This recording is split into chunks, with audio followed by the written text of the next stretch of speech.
All right, ladies and gentlemen, it's that time for SDZ, the Sit Down Zumock podcast, but also Swapcast with Earl Skakel's Inappropriate Earl. We're here. I'm on a mission. When shit's going down in Hollywood, when shit's going down in comedy, I got to talk to Earl. So here we are. How's it going, Earl Skakel? I'm like Matt Drudge. I got my finger in the air and I follow the stink. And the sting, according to your shirt. Yes, this is, I don't get any money from this, but since I have friends in AEW, this is this thing shirts. Hey. Get you. 63 years old, taking bumps where he jumps off a balcony onto 5 tables. It's pretty impressive. I saw that. I saw that little clip. I mean, he's the same age as Scott Hall, just to put it into perspective. Like, you know, that's pretty insane that, you know, one's dead and the other's still doing high risk maneuvers. So you're trying to say Sting's in better shape than Scott Hall right now? Right now, 100%. But isn't that crazy? Like, they're the same age. And, you know, Sting is, he doesn't have to do the stunts he's doing. So I think he's just a good example of a pro wrestler not completely abusing his body. You can still perform at a relatively high rate of skill. Isn't he a man of the Lord, too, from what I hear? Yeah, he was a pretty hard partier, and then he found God, and, you know, apparently he ratted out on, like, Lex Luger cheating on his wife and other guys. So he wasn't very well liked for a hot minute in the locker room. But I think now he's literally outlived all of his peers. I'm still waiting for Tyler to find the Lord. You and I both. I need one. So Earl, check this out. Before we get into it, I just found out that every Monday, 30 minutes from my home in Clearwater at Hogan's Hangout, the restaurant, Jimmy Hart's doing karaoke night. And Hogan and Flair has been showing up the last couple of Mondays. So I'm going down next Monday. Dude, the Comedy Store was a buzz last Wednesday because as I'm on stage in the main room closing it out, which means I got to do about an hour. And the Brody spot, right? Right. So I think they want you to do as much time as you can because the waitresses want to get their drinks and their last drinks and, you know, get any late comers in. You know, they don't want them to just see the show. It's like, hey, buy some drinks. So as I'm doing my thing, all the door guys in the back are frantically waving at me, giving me hand signals, going like this and like signaling for me to get off stage, and that ain't going to happen. So because at the Comedy Store right now, you don't know when your last spot or next spot is going to be. Like, you might not get one for a month or longer. So I get full use of my time. And they were all signaling for me to go in the hallway and meet Ric Flair, but I did not. Oh, Rick was hanging out? He was hanging out, and I thought they were excited because I saw Jimmy Garoppolo in the crowd. So I thought they were like trying to signal, because I do have a joke about sports teams cheating, and I referenced the Patriots when he was on them. So I like it. I like that. I mean, it's not like Carlin's 7 words you can't say on TV, but it is pretty funny. Well, Garoppolo's a different one, though. He's interesting. Yeah, I mean, he's he just hasn't, I think, fulfilled his potential yet. Spot on. He was like this god for like the few games he played in New England, to the point where like we can't have him in the AFC. He's got to go elsewhere. We don't want to face him. Yeah, but he gets like, you know, more people talk about his good looks than they do his skills, because of course he is a good looking guy. I will say in person, he's very good looking. But so I did not get to meet Ric Flair, but of course every day, or everyone the next day was posting their picture with him, kind of like when Tarantino was there. Yeah, he lives in Tampa now, from what I understand. Some people were, because he frequents this bar quite a bit. My landlord's wife's bar. So I mean, I'm sure those guys all live down in Florida for the no state income tax because they've blown their money. So, you look at Ric Flair, 5 divorces. I can't imagine what his tax return is like. Or even Hollywood Hulk Hogan, who went through that really messy breakup with his wife. Yeah, that's you can, but he got the Gawker money for suing them. I don't know. That's true. I don't know if he ever saw any of that money, but, so he's got a little bit more of a stiff end to lean on than Ric Flair, who strikes me as not a guy who invests his money well. He invested in booze and booger sugar. He strikes me as the type of guy who would open up a gym and just not even check on how it's doing. And then it's, the manager's, pilfering money from it. And, I didn't know, man. So my point to all this is I'm going to try to get one of those guys to do the Bad Guys podcast. Oh, that would be amazing. And I guess Bushwhacker, one of the Bushwhackers lives down here too. Yeah, I think Bushwhacker Luke lives down there. I don't know if the other one's alive or just he lives in Australia. I mean, they're one of those ones where I don't know if they were actually from Australia. They could have been from Idaho and just went like this. So I don't know. Well, I'll look into it. But listen, there's a lot of shit going on right now. I'm glad Tyler's here too to weigh in on this. And I talked about it on my other podcast with Tony Mazer, but I got to get you guys' takes because I go back and forth. What do you guys think about the smack heard around the world? We'll go around the horn. We'll start with Tyler. Was it real? Was it fake? Is Will Smith crazy? Was Chris Rock doing it to pump up his tour? Like, what do you think? Go. Well, that's interesting. Is Chris Rock having a tour come up? Yeah. This starts this Friday, and tickets are selling quick. I bet they are. I think that it probably is real. I think that Will Smith is kind of in Jada's grip, or else he would have fucking walked away with the whole open relationship shit. What's that guy's name? August, whatever, that Jada was hooking up with beforehand. Argus Hamilton. What is it? I can tell you who it wasn't. Argus Hamilton. Closer than I could guess, but I don't know. At the end of the day, I like what the fuck ever. And I think they handled it appropriately. You just don't do anything because who the fuck cares? And you let the internet handle it because all the memes are great. And everyone's talking about his wife now, just talking shit about his wife. Everyone won't keep his wife out their mouths. Well, yeah, but for him to go and do that and hit Chris Rock, you would think that she has cancer. Like he made fun of her cancer. Like she's not dying from this, correct? So come on now, relax. And also it's a comedian. Like, what'd you expect? Earl, I got to get your side on this because you're kind of, like you said, you're the Matt Drudge of comedy and show business. You grew up in LA, famous people. You lived in a building with Fay Ray, things. There was a radio. It's one of my first comedy influences was this radio guy in LA named Jim Healy. And there's some clips of his show on YouTube. And he was like the precursor to Matt Drudge, but of the LA sports scene.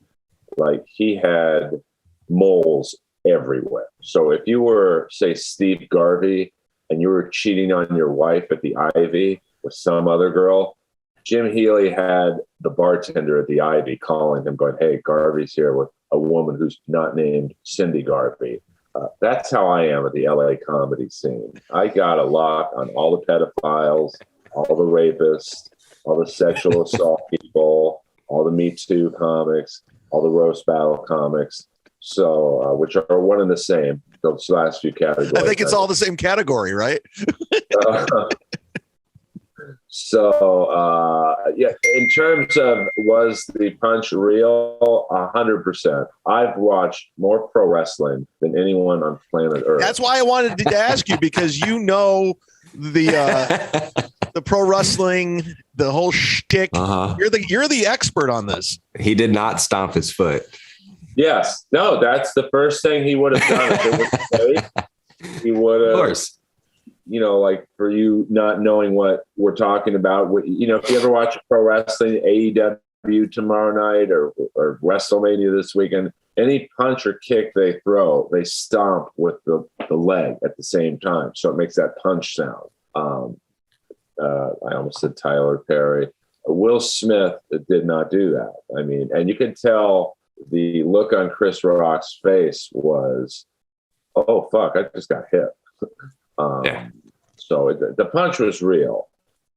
I could see it being a work if they had like a buddy cop movie coming out, this weekend, or a boxing movie or a sequel to Ali, where they show him with full Parkinson's fighting, I don't know, Michael J. Fox or something.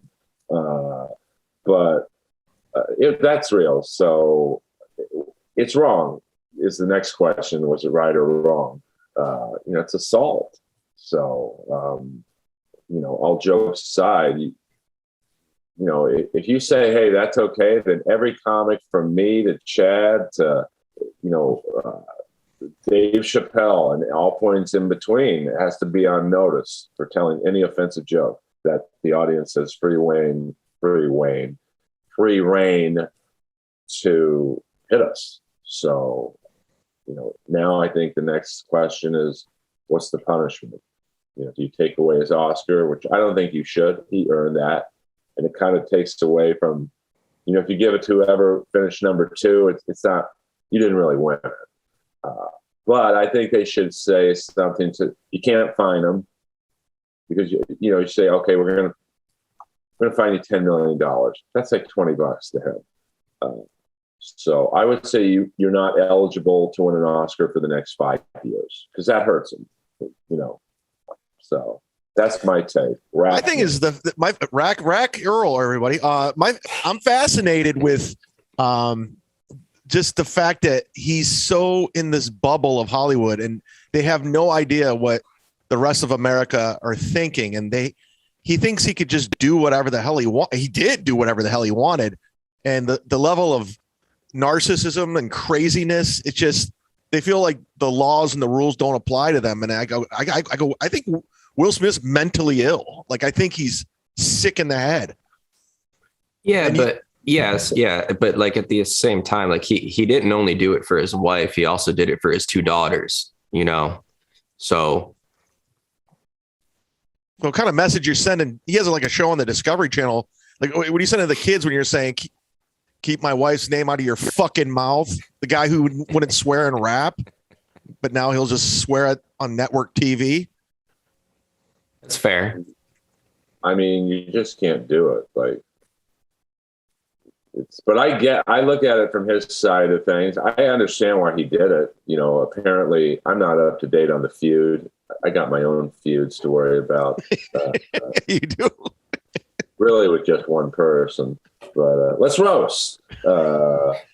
Apparently Chris Rock has been needling him and Jada since 2016. Little zingers here and there. And I get, that's what 6 years of jokes being like, hey, fuck this. But, you still can't hit someone. I knew that there's some sort of like a background history there. I didn't know what exactly it was. But at the end of the day, I think what it boils down to is like what Will did was dumb as fuck. And like,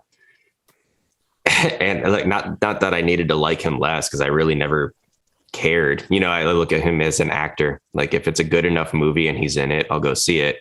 But he's never drawn me into a movie. He's like I didn't see the Concussion movie because CTE obviously isn't real. But the King Richard movie, like, shouldn't you wait for the dude to die before you do a movie? I think he's dead, isn't he? That Serena Williams? No, he gave his own take on it. Oh shit, I didn't know. I thought that dude was dead. Right. And I gotta tell you, I saw the movie because I like going to the movies, and it wasn't bad. It was a good movie. It's probably good. Yeah. I don't know. Well, the reason why let me segue into this one, because if you like comedy gossip, comedy 101, did you guys hear about 2 months ago what happened with Ari Shaffir and Michael Rapaport? No. I can guess just by you mentioning those two names. I can guess Ari said something about one of Rappaport's rants on you. Rap did a reply, "Fuck you, Ari." Tell me how close I am to that being true. It's okay, well, I guess Ari was talking shit. It said something about Rappaport on a podcast. I don't know exactly what it was or what podcast it was, and I don't know how it got back to Rappaport, but Rappaport didn't publicly do anything. He kind of kept it under his head. In fact, he talked about it on his podcast today, and I had heard about it. And Ari has told like a lot of people what happened. Apparently, Rappaport found out Ari was at the stand, so he went down to the stand, and he got one of the managers. He goes, "Hey man," he goes, "I'm about to confront Ari. Can you stand here?" Because I wanted to get out of control. So Rappaport goes up to Ari like, well, talking shit. You're going to talk shit. There's consequences. And then Rappaport just bitch slapped Ari right in front of management and everything. And they had to escort Rappaport out of there. But Ari told Godfrey, he told everybody, but he didn't report him, didn't go to police. Wait, what was the issue? What was the shit talk? He said something. I still don't know exactly what he said. I don't know if it was about his career, made fun of Kobe, his wife. I'm sure. I think he it finally got to Rappaport. Rappaport, no, he heard about the Kobe shit because he went off on Kobe on Ari when Kobe, everybody was going down. So yeah, but Ari didn't report it either. He just kind of said, "All right, whatever. Guess that's the consequences." Rappaport's another one that like I like his like acting and stuff. Beyond that, I don't care. Yeah. Yeah, I like his acting. I don't, his stand-up is, he just comes off like a C version of Bill Burr, but, that's fine. I mean, he hasn't been doing stand-up a long time, so he shouldn't be good. He just doesn't have the chops yet. But when you're as famous as he is, you don't have to have the chops. People will see you and probably walk away wanting to see you again. So you didn't hear about that? I did not hear about it, but if someone hit me, I wouldn't file an arrest or assault charge. I'd beat the shit out of him. That's my response too. I fight back. I don't take it.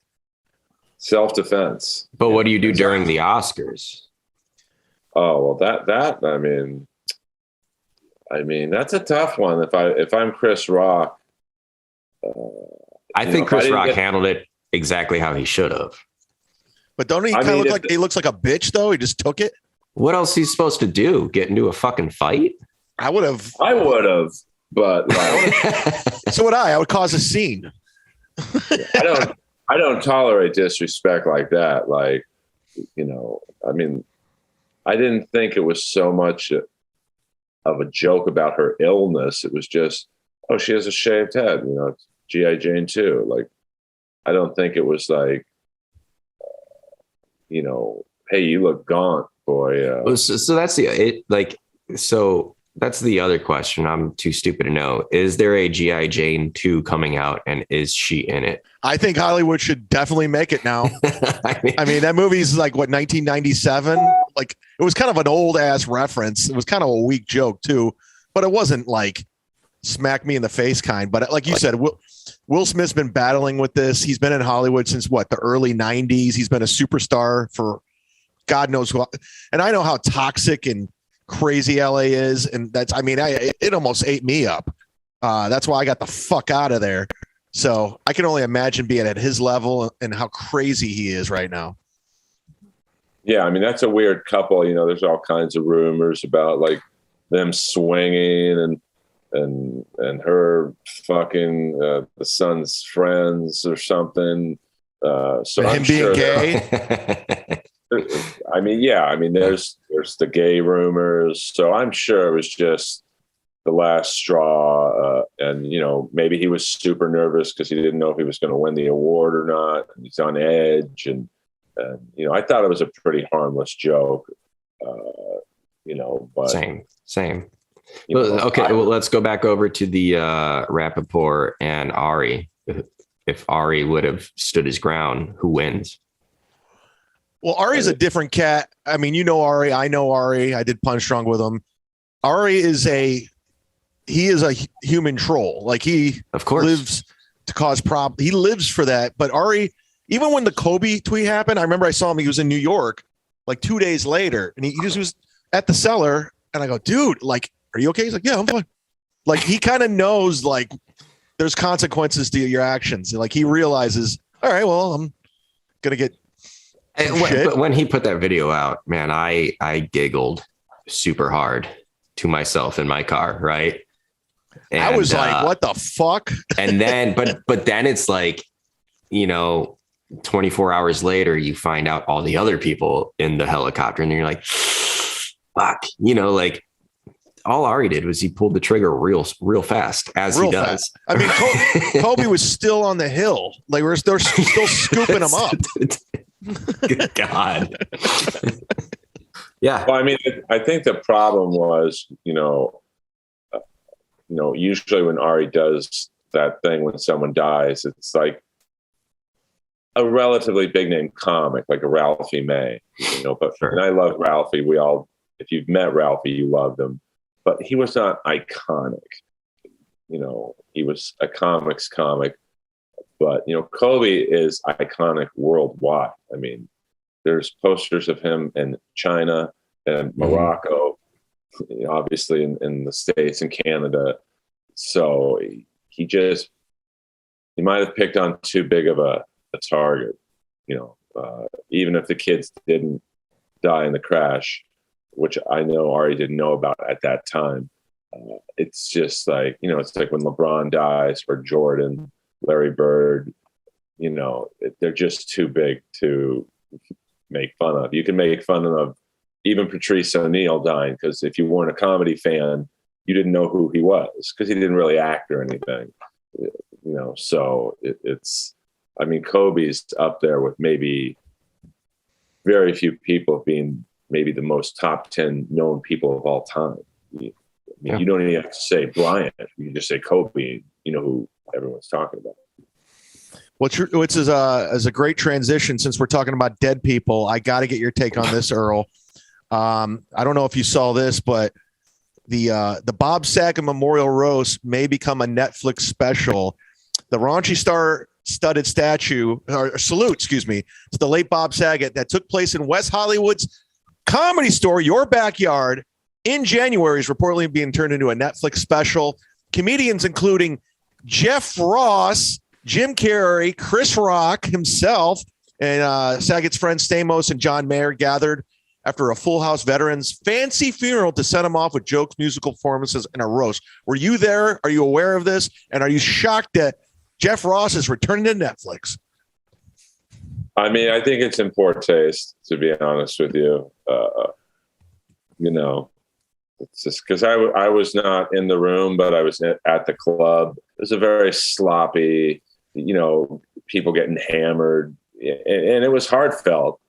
Like someone like Mike Young, the comic, was very sad. Yeah, you're supposed to open for him, right? Yeah, and I know Jeff knew him and probably deep down was sad.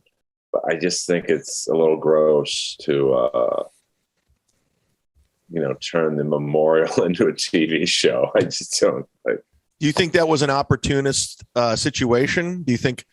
Do you think Jeff used this as a way to get back on Netflix? You said it. I did. I mean, I just think something. It was a lovely moment in terms of all of his friends. Mike Binder and John Mayer. All those guys. John Stamos. I know they all knew him and were very sad, but I don't know. I just think something should be, hey, this is a private party of him and us and his close friends. Let's just leave it at that. I don't. Bob Saget's kids and wife can't need money. So you can't say, well, we got to do a GoFundMe for the kids. They're set forever. They're set for 50 lifetimes, just on Full House reruns. Forget America's Funniest Videos, which is another whopper. So, I mean, I just think it's in poor taste. Would you watch it, Tyler? Probably not. I like, as much as I love Bob Saget, I actually don't give a fuck to waste my time watching that. I know it's a pattern. You don't give a fuck about anybody. Not a lot. Not a lot. It's also like one of those things. I can't tell Jeff Ross or John Mayer how to grieve or Stamos, so, I can't say it's a bad idea. It's just, if I was in the room, I would have been like, hey, let's just keep this to ourselves and have it be a lovely moment between, the 50 of us and, but hey, let's put it on Netflix and who is the kind of person that watches that? I mean, I guess if you like John Mayer or whatever, or, but he's got some good songs. What the fuck's going on? Why is John Mayer always hanging around? Like, he's always hanging the fuck around. He loves comics. I think he deep down wants to be a comic.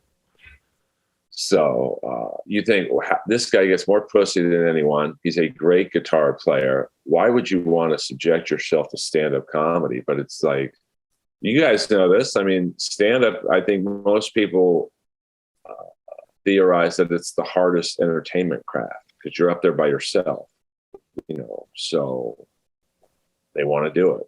And, I'm so over it. I had a show in Fort Walton, Fort Myers over the weekend, and I'm doing great. Shows I'm killing in the room, and I just didn't care. Like, I wasn't getting nothing from it. I was like, oh my, this is a rush, man. I got to do this. I was just like, all right, let's get through this, get done, so I can get the fuck home. I don't know. I don't see the magic in it anymore. You don't want to hang back anymore and meet your fans. Nah. After my little Hollywood stint, I just got so soured over the business. Earl had a great tweet. You can follow him at Earl Skakel. I'm sure you already do, but he had a poll of like, who was more bitter, Bret Hart, him, or somebody else. What was the tweet? Who's more bitter, me, Bret Hart? Like 80s pro, any 80s pro wrestler, and another 80s sitcom actor, who hasn't worked in 40 years. But Bret Hart seems bitter. I like to tell people I'm more honest than bitter. I just say what's on my mind, So, and I love it. Me too. But I don't think being honest is being bitter. That's what I don't like about comedy is you can give an honest opinion about, like someone asked me about Schaub's special once. And, I in the nicest way, it was like, I don't know this guy, so it's not personal, but he clearly wasn't ready for an hour special. And their first reply was, oh, you're just jealous. You don't have one.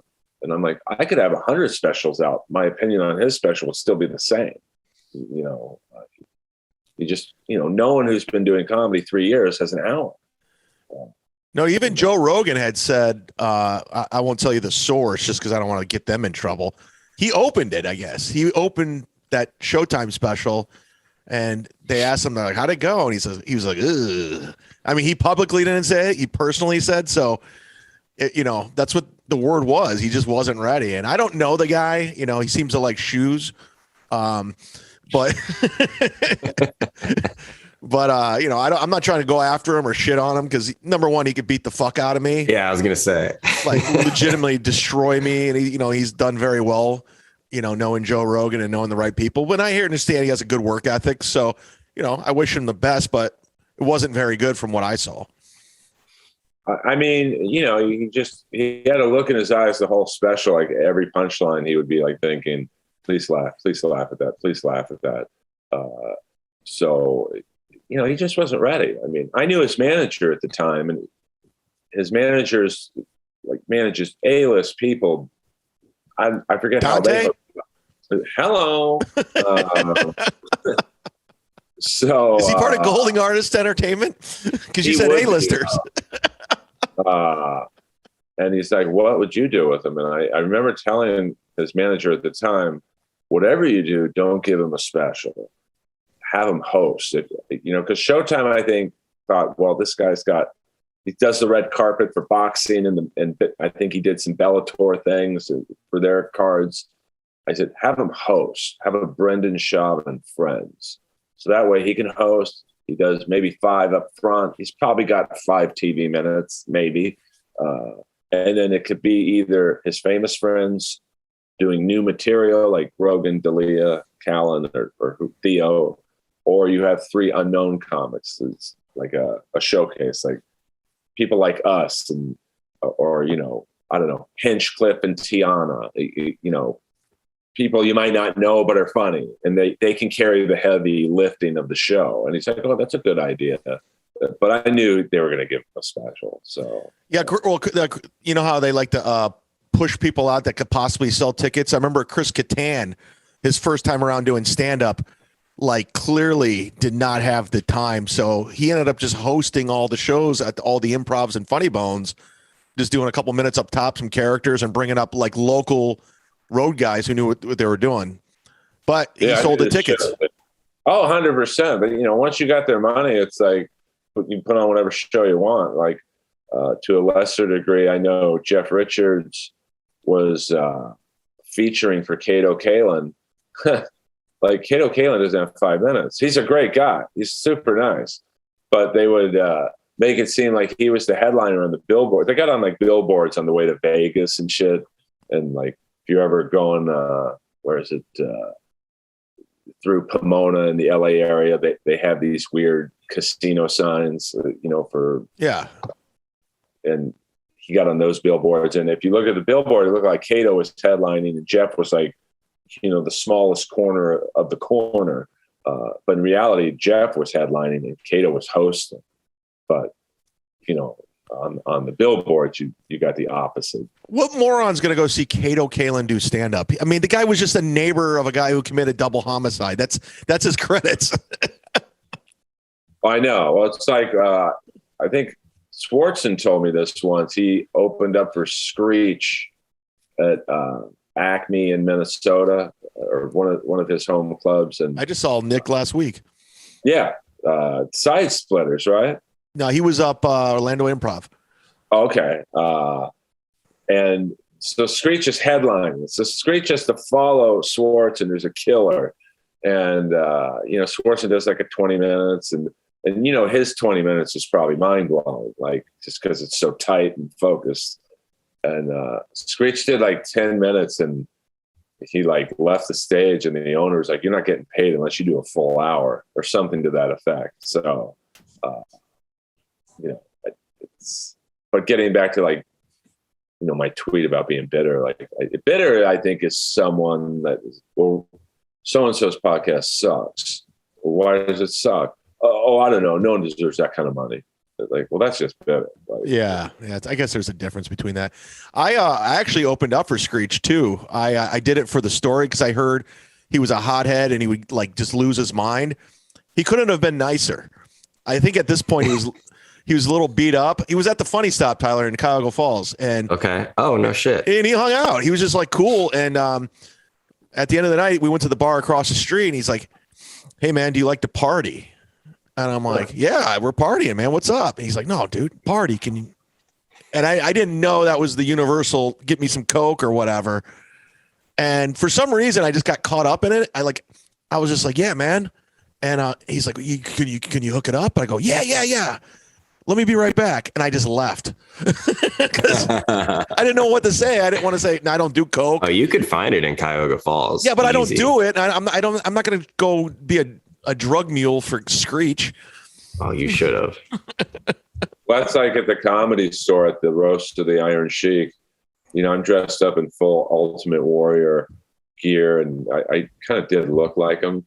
And Buff Bagwell comes up to me. I haven't even said hello to him yet. And he's like, hey, man, can you give me some Coke? There's some Coke around here, right? It's the Comedy Store.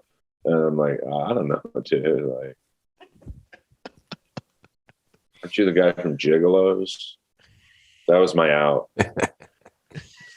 And he was on that show. He ended up being on that show eventually. Yeah, that I tried to look up a photo of you dressed up as the Warrior. I couldn't find one. There's a popular one with me and David Arquette. He was the host of the Roast of the Iron Sheet. You mean former WCW champion? Yes, and Inappropriate Earl alumni. He seems like a nice guy. Oh, he was great. He's like, I think he was my fifth. No, he was the 12th guest ever. Probably the second celebrity I had. First being Don Fry, UFC fighter, and he was like, "Earl, I'll be there at 2:00." And at 1:59, I hear a knock on my door. Like, he's a pro. I still don't know how he got into my building because I live in a pretty high tech building. No, I've been to your place. I mean, it's pretty like you can't just walk in. And at 1:59, there was a knock on my door, and he was great. So, friend of the show. He was just in the latest Scream film. He reprised his role. Officer Dewey. Officer Dewey. That's right. Well, there's a great. No, go ahead. Sorry. Whatever happened to his sister Rosanna Arquette? Yeah, she probably acts in like straight to video films and shit. Like I saw some movie the other night with Stallone and Schwarzenegger. I'd never heard of it before. I think it was just like a straight to video film.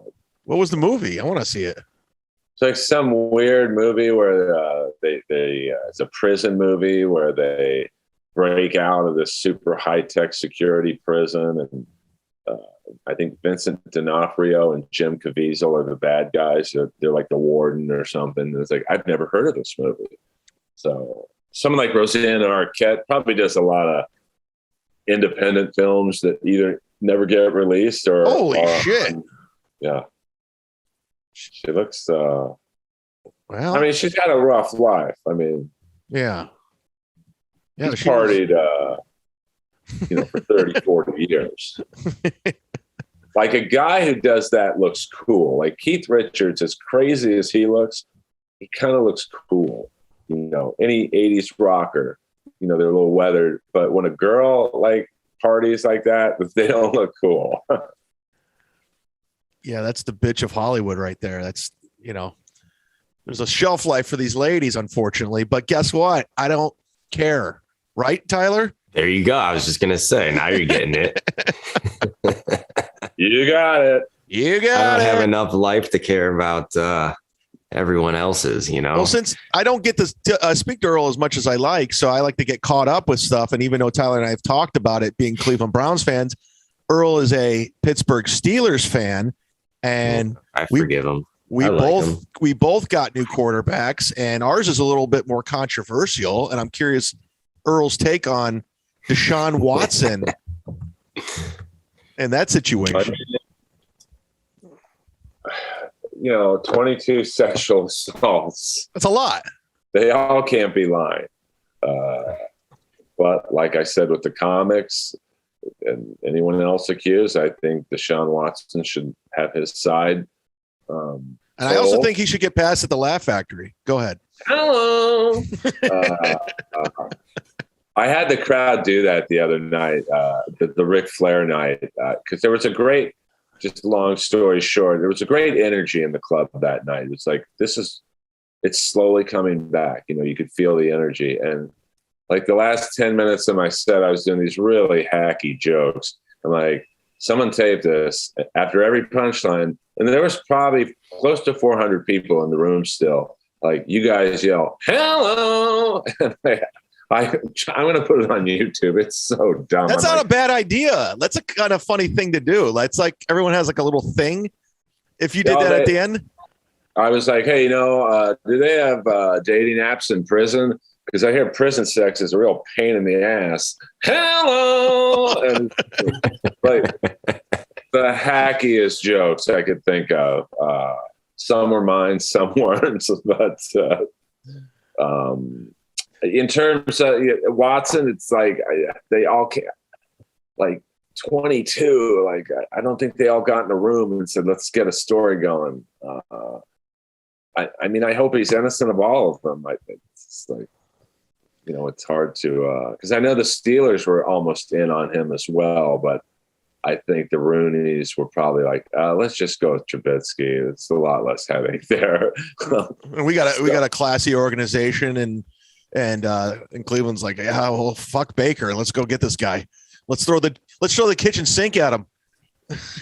Well, you talked about Will Smith's movie. The Steelers have kind of a dark past too, not with sexual assaults, but like, you look at their offensive line in the 70s and early 80s, they were like jacked, and Mike Webster, who was played by one of my favorite character actors, David Morse, in the Will Smith movie. These guys were. What movie is this? I forgot the Will Smith movie. Concussion. Oh, I didn't see it either. Because that movie, that Will Smith's Concussion movie, is basically a documentary on the Pittsburgh Steelers. Of sorts, because they had that one offensive lineman in the early 80s. I might be butchering his name. Well, there's the one in like the 80s. There's the whole like cocaine thing. Yeah, I mean, but the one lineman for the Steelers, Justin Strelzik, I think is his name. He like drove his car into oncoming traffic because he was a monstrous steroid guy. And shit. The greatest center of all time, arguably, Mike Webster, was, basically died homeless in his car. So sounds like a comic. So the Steelers, hello. So the Steelers have a dark history there. They're not quite the pristine organization I think everyone thinks they are. But Trubisky is, if Watson doesn't have all that baggage, I would have preferred Watson. But I think the working strategy for Pittsburgh is to have Trubisky be a bridge quarterback, and hopefully we get either Willis or Pickett. And they can sounds like Willis. I mean, that guy. I saw a report recently yesterday that said he might even go as high as number 2 now. Yeah, they're saying that, but like, I don't know if he's worth that. Yeah, but yeah, no, his arm is a rocket. He's mobile. And I think he's definitely the best out of the QBs in this draft. I do. I thought it was Pickett, but because everyone did at first, but now it's the time where everyone's going back. Like, screw the pro day, screw the combine. Everyone's now finally going back and watching tape from their season and watching highlights and that. And now they're finally going like, oh, okay. Now you got to keep in mind like who they're playing. What kind of competition are they going up against? Like that's fair. That's something you got to keep in mind. But I don't know. Like Malik Willis just seems like he's got the most upside. And if it's not him, like I don't even think it's Pickett. I think it's Sam Howell. Yeah, I mean it's this is like that '83 draft class, where there's like 6 top quarterbacks, but they all were so close to each other. I think I might be off on this, but I want to say Todd Blackledge was drafted ahead of Marino. It was just like, you just never know with these kids. I see it much more in hockey where you're drafting, they're teenagers. At 17, you're looking at this kid going, okay, well, he's, the Kings have 2 players on their team who are struggling a little bit. I mean, granted, they're 19 and in the NHL, but they're not rolling over guys in this league like they were last year in the Ontario Hockey League, where they were men among boys. Now they're literally the opposite. So, I mean, Willis is my favorite just because he looks like, I think Tomlin wants a mobile quarterback who can run around and make wacky Roethlisberger-like plays. That's why Dwayne Haskins is still on the Steelers roster. So it'll be interesting. I think the Steelers are a very interesting team on draft day because they went a little heavy on free agency, which is unusual for them. I'm trying to do something. I'm trying to get something back together. I mean, speaking objectively, and I know this isn't like a football podcast, but like injuries killed them this year. Like they lost 3 or 4 games, including the one I was at the Charger Stadium, where if they had a full roster, they would have won that game. But Fitzpatrick was dinged up a bit. Hayden was dinged up a bit. Yeah, but that's the case for any team that doesn't have enough depth, right? So, 100% every team gets injuries, but like when you're like the Steeler game I went to, they were missing Hayden, Fitzpatrick, and you could tell Watt was hurting. So it's not like yeah. I think, although yes, every team has injuries, but when your stars are all injured at the same time, it's pretty tough to replace them because Devin Bush, the linebacker on the Steelers, he's good, but he's not TJ Watt. Right. There's a couple of plays TJ Watt would have made.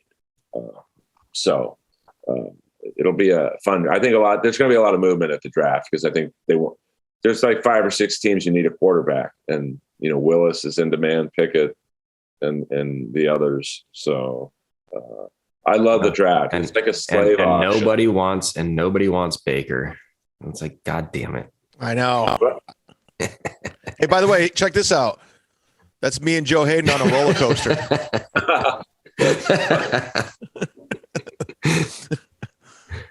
I hung out with Joe Hayden all day at a Cedar Point event. Nice guy. Oh, he's great. I was friends with him. I had his number. We used to hang out when he lived in Cleveland. I was on the radio. He's older now, at least, for an NFL player. Now he wants a fat payday, which I get, but I don't think the Steelers can give it to him. Which is why they signed the Buffalo guy. To basically, I'll assume replace him. But he's good when he's not injured, but this year he definitely broke down a little bit. So as a Cleveland Browns fan, Tyler, are we going to be able to root for this guy? Do we just overlook the sexual assaults? Do we move on? Do we move forward? It's in the past? It depends if you're a football fan or a morals and ethics fan when it comes to getting your city a championship. Because I have comedian friends that were accused of things. So, again, Earl said, 22 is a lot. 22 is a lot. They all 22 is a lot, lying. but there's, and I agree with that 100%. So don't take this out of context, but it's like I said before, there is that theory because the Texans owner is a piece of shit that when Deshaun Watson said, I'm not going to play next year, which wasn't last year, the year prior to that. Or was it last year? I don't know. Anyways, there's that theory that Texans owner who once referred to his players as his prisoners, like the guy's a whack job, that it would probably be easy enough for him to get a couple Jane Does. Again, 22 is a lot, right? Yeah. To do this and put it on him. And it's like I said, it's like the best kept or the best non-kept secret in the NFL that Deshaun and that Texans owner hate each other. And I know that I sound like I'm trying to make sense of it all and sympathize for the new Browns QB because I'm a Browns fan. I'm just laying out that theory that's out there. That's like not impossible to imagine. It's not impossible to imagine a billionaire trying to squash someone who's supposed to be their franchise QB. But with that same note, and we're all just like, get off the podium here, is that if he did do it, and then like what the Browns did is wrong, especially the way that they worked out the contract to get this minimal cap hit for Watson this first year, $1 million for this first year with the 5-year contract. It's just telling that he's going to get suspended. Yeah. And again, whether or not that Texans owner did do something that would never come out because the NFL protects their owners, I think Donald Sterling, if he owned an NFL team, he'd still own an NFL team rather than the NBA. Yeah. But again, if Deshaun did do something and that comes to light, he deserves what he has coming to him. And the Browns are going to look stupid, really stupid. So what do you think? Let's go to the phones. 216-578-1007. We got, no, I was kidding. There's no phones. Who's that? Who are they calling now? Whose number is that? I'm pretending I'm running a sports show. I'm trying to Alan Cox. Yeah. First time caller, long time listener. No, but again, like the Browns fan in me, yeah, I watched Deshaun Watson highlights. Like, good God. Yeah, we'll see what happens. Help it. Can't help it. But I gotta switch gears on this because we're going straight into the football podcast. So, Earl, when I pull this photo up, name the line, just the photo. Cobra. What's the line? Well, no, I mean, because it's you want to talk? I'm a sucker for conversation. Bring the media. I'm gonna blow this place up. I'm gonna blow this place up. Go ahead. I don't shop here. I knew you would know it. Tyler, you familiar with the iconic origin film Cobra? no, I'm not. Oh, dude, you're missing out, brother. This is where you might check out. This might be the podcast portion you might check out. Let me learn. I that's your homework assignment. Tyler, you need to watch Cobra, and the next podcast we want to talk Cobra with you and give us a review of Cobra. Okay. Honest review, because I don't know if you know this. Oh, go ahead. Earl and I had the bad guy from Cobra on, Brian Thompson, and we're big fans of the Stallone classic. Well, I mean, it's an interesting.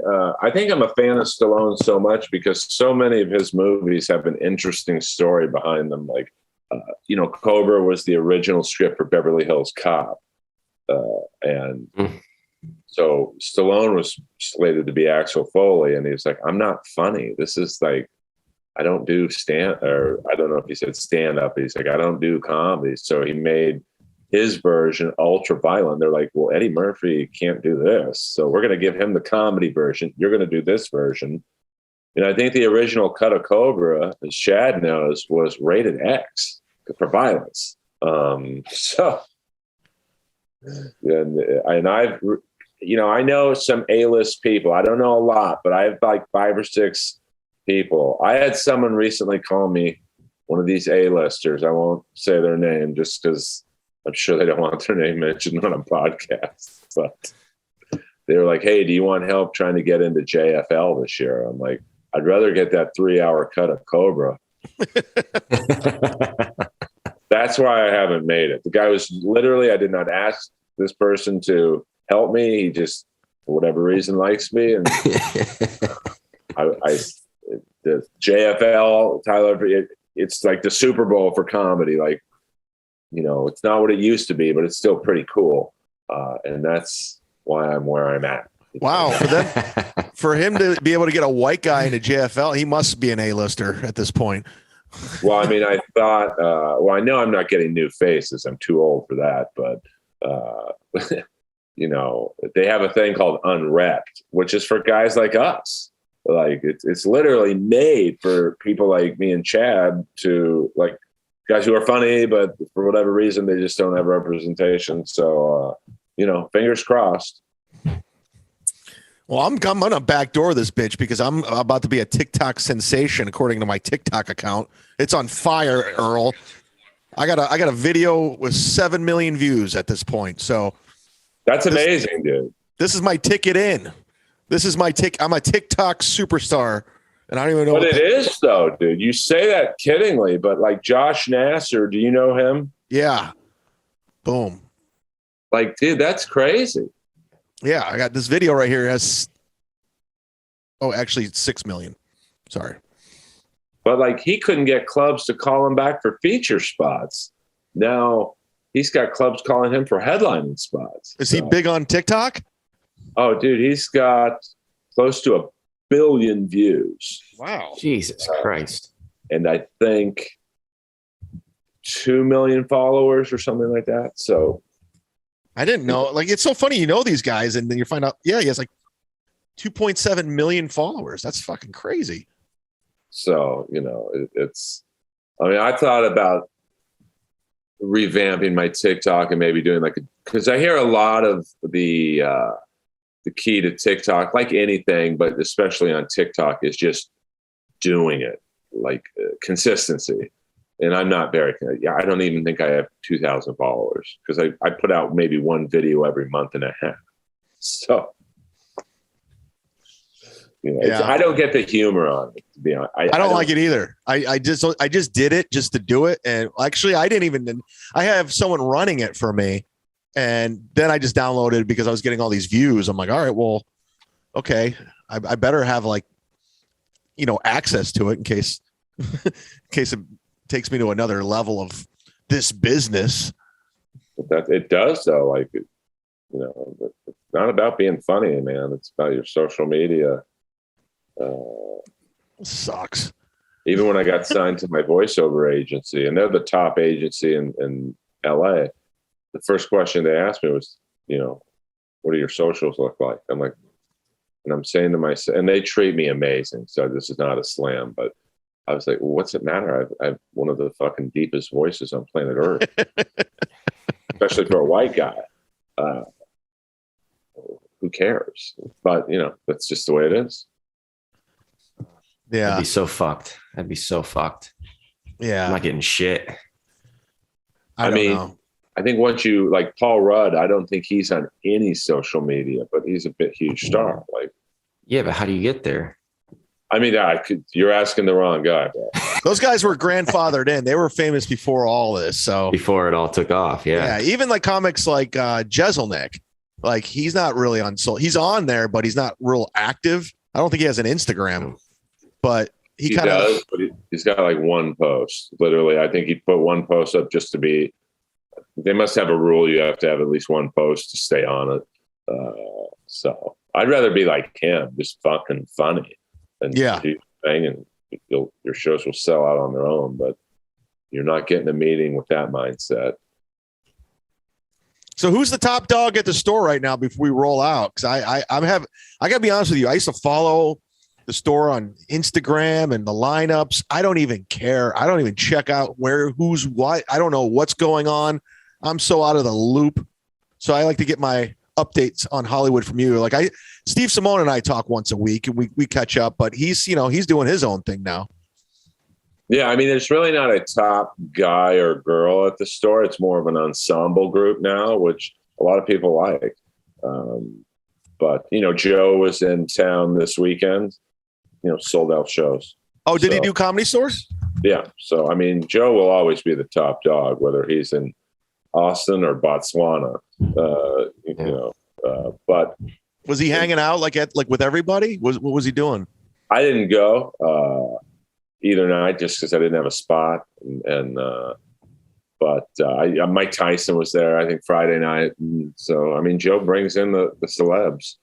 You didn't want to go Palm? Nah, man, it's not my style anymore. So, I mean, it's never been my style, but Joe's always nice to me, but I wasn't going to go there and wait for him to see me. And then, hey, Joe. And then, I mean, he always hugs me and shit when I see him, but, I'd rather it be organic. Yeah. So, I mean, I'm in Austin in early May. So hopefully I'll see him there. What are you doing? Which room? I'm doing Red Band's secret show, of course, the Vulcan mining company. And then Friday night, I'm headlining Broken Zoo. It's kind of cool. They do it in an Aviator Nation store. Have you ever been in one of those? No. I think there's some in Los Angeles, and I think they're franchised, but they're like a high-end sports, like a Supreme meets Nike type surfer vibe, casual wear, and so they pay you, and then they give you store credit too. So you leave with some cash, and you leave with a couple Aviator Nation swag. So. And I'll try and maybe get on another show there. I want to start doing Austin a little bit more, New York a little bit more. You need to expand your horizon, my friend. I like it, though. I like where you're at. I like your podcast. How's the Comedy Store Wrestling podcast going? That's going good. I mean, we were a little, there's some confusion the first two episodes when we promoted it mainly on YouTube. And so the iTunes numbers suffered. And then with this new one with John Morrison, we did the opposite, where we primarily are steering people to iTunes first, and then we'll put it on YouTube next week. And apparently the numbers are like 5 times what they were for the first 2 episodes. Because, we just might have, I don't think the 3 of us, I do it with 2 other guys, Eddie Torres, my co-host, and he's like great because he's like a super nerdy wrestling guy. Like he could tell you who's wrestling in an independent show in, Mississippi tonight. And I'm like the Bobby Heenan zinger guy. And then our, I guess you'd say, engineer John Sosas, he's the brains. So it's fun, and I don't have to do anything but show up, which is, I love it. Because, if you do a podcast on your own, like yours or mine, and, we're one-man armies, and, it's not as easy as we both make it look. So I love just literally showing up to the Comedy Store for an hour, and the next week it's fully edited, video clips, social media posts, and I just hit click. That's how it was on Punch Drunk. I would just show up. It was perfect. All right, we'll follow Earl on TikTok, guys. Let's get him a couple million going. Tyler, what do you want to plug? My ass. Hello. Hello. Well, it's always good catching you up with you, Earl. Like I said, this comes out every Wednesday. Wait, did Tyler give what he wanted to plug? He doesn't plug anything. Nothing. I've been thinking about making a GoFundMe just to get money to buy a boat, but I don't think that'd go over well. That's about it. No, follow Tyler's website. It's at the bottom. He like video editing, whatever you need done, he can do. Freelance, hit him up. Say you heard him on the podcast, and he'll give you a 15% discount. I'm just sure, why not? I'm making up your business plan. That does remind me of the last joke I told last week at the Comedy Store, and it might have given me the best audience reaction to any joke I've ever had. I'm like, a lot of people ask me how I get this fabulous body. I tell them I'm on roids, hemorrhoids. Hello. All right, for Tyler, Earl, as Florida's greatest comedian, thanks for listening. Leave a 5-star review on both our iTunes and anywhere you've listened to this.